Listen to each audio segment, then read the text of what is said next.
Okay Reddit, let's make it. The list of real life cheat codes. Walk on the sides of stairs to avoid reduced creaks. Walk without rhythm and you won't attract the worm. And for God's sake, learn to recognize drum sand. Lift yourself a little off the toilet if noise is a concern and you're having a particularly gaseous bowel movement. The volume will decrease at least 50-60%. I'd like to see the research on that one.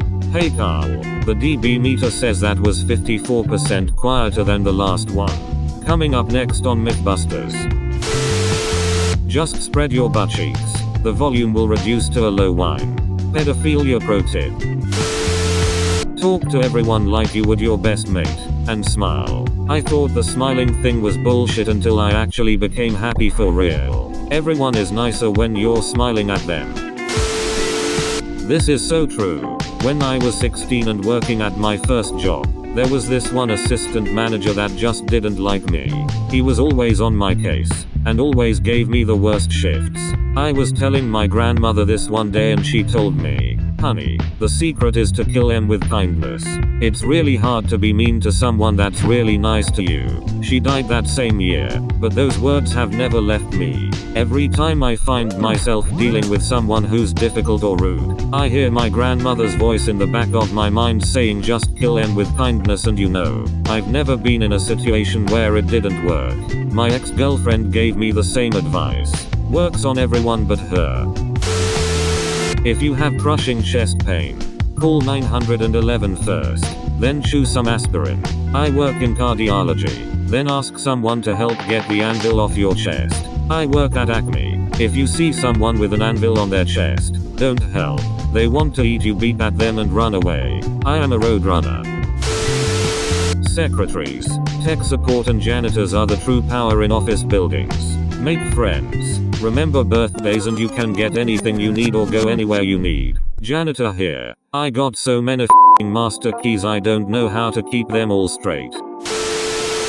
So the main boss at work one day starts freaking out and demanding an audit of who has what keys and all key assignments have to be justified, etc. by Tuesday afternoon. And he starts to give a rash of shit to the guy that been there forever and starts to badger him why he has the keys that he does. These we not masters by any stretch, but keys to parts of the building and remote sites that he needed. So of course the gruff ancient guy comes back with the whole janitors have master keys and they live here and sleep here after hours, but when that wasn't getting him anywhere he finally came back with, listen, I've been here for 15 plus years now. I already stole everything that needed. The fuck up. Wait for the lawyer. Better call Saul. As a public defender, I cannot upvote this enough. When receiving a call from a solicitor, simply press 9. The call will be dropped and your phone number is then put on the company's do not call list. 95% of companies support this feature. I love it. To get through tech support quickly with a nice, choose the option for becoming a new customer. Then when you get there, ask to transfer to tech support. Usually they won't put you on hold because they see the number coming from the new customer line. That works just about everywhere, especially well with airlines. In what situation would you want to call the airline's tech support? Probably not a situation you want to be in. Hello, yes, I'm cruising at 32k feet and noticed the left engine fell off. Is it possible to change flights? I know this works in California, so I call upon you Redditors to test it out elsewhere. If you receive a parking ticket and it has been less than an hour since it was administered, immediately call the number on the ticket to contest it. The call will go through a series of automated questions. You want to answer these questions based on the premise that your car had overheated, and that you only parked where you did out of necessity. Then go to either a convenience store of a gas station or an automotive shop of any kind. Has to be one of these two, and buy a bottle of water. When you submit your formal petition via mail, include the receipt for the water that you bought and explain that your car had overheated. The ticket will be waived. It has worked for me every time. Easy splinter removal. Dip the splintered body part in some Elmer's glue. Let it dry. Remove glue with splinter. Easy lawn care. Pour beer Bud Light. Course. etc. on the lawn. Fermented sugars make great fertilizer. Easy broken glass cleanup. Get the tiny pieces up with a piece of bread. The consistency and texture picks up even the smallest shard. Finally, a use for American beer. Try to put yourself in as many socially awkward situations as possible. You will be desensitized to it, which makes you more outgoing. There's a foot tunnel in Sydney that goes under the center of town to a big train station, and during peak hour it's a mad rush.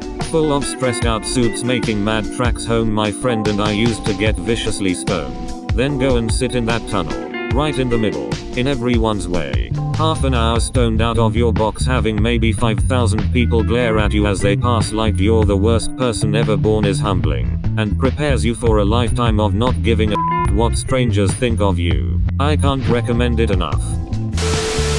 I think you have inspired me, Svant. My friend and I are keen to give it a go.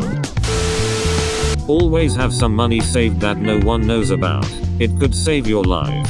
If you are nervous when talking to people, try to relax. The worst they could say to you is go away. If you have something important to remember, put an object in a weird place. The next time you will see it, it will automatically trigger your memory. Put clothes in the dryer for a few minutes to get the wrinkles out. Don't announce that you are having a kid till the second trimester. This is certainly good advice for friends and acquaintances, but I think it's perfectly acceptable to share that information with your family and very close friends. If you do happen to lose it, they are going to be the ones to help you get through it, and you always should tell the father, if he's still around. Probably nobody will see this, but anyway, if you get brain freeze from eating something cold too quickly, press your tongue against the roof of your mouth as hard as you can. Voila! Instant brain freeze relief. Have confidence. Chicks dig confidence. And if you have no confidence, fake it. It won't take long to see that it works, and then your fake confidence becomes real. Best advice right here. This is exactly how I turned my life around 10 years ago. I woke up one day and decided to pretend to be confident. I looked everyone in the eye and spoke a bit louder and smiled a lot. I stopped breaking eye contact with girls and I promoted my achievements at work. In that first years I met a new woman who became my wife. Got a great job that I am still loving. Moved from a tiny 2-room apartment to a 3,000 square foot house. I have great kids and a happy life. I was borderline suicidal when I started the experiment. I don't even think about it now. I became what I pretended to be. Confident and happy. I don't have to fake it anymore. Never bring anything into work.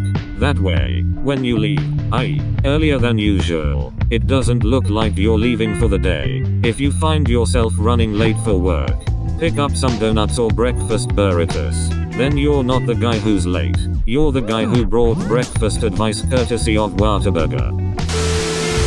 Socks are lube for pants. It only took 30 years to figure this out. If I could have all that wasted time back, I'd be quadrillionaire. Never renew your car insurance with the price offered. Call your provider and say you will leave if it is not reduced further. Try to use your non-dominant hand for more things. Try to maintain an equal balance in your body. If you have paper and a writing utensil in front of you, try scribbling circles with your non-dominant hand. Stir things with it. Open doors with it. Use your dominant hand for things that you'd usually use your non-dominant for. Be conscious of how your body moves. Pick up your feet when you walk.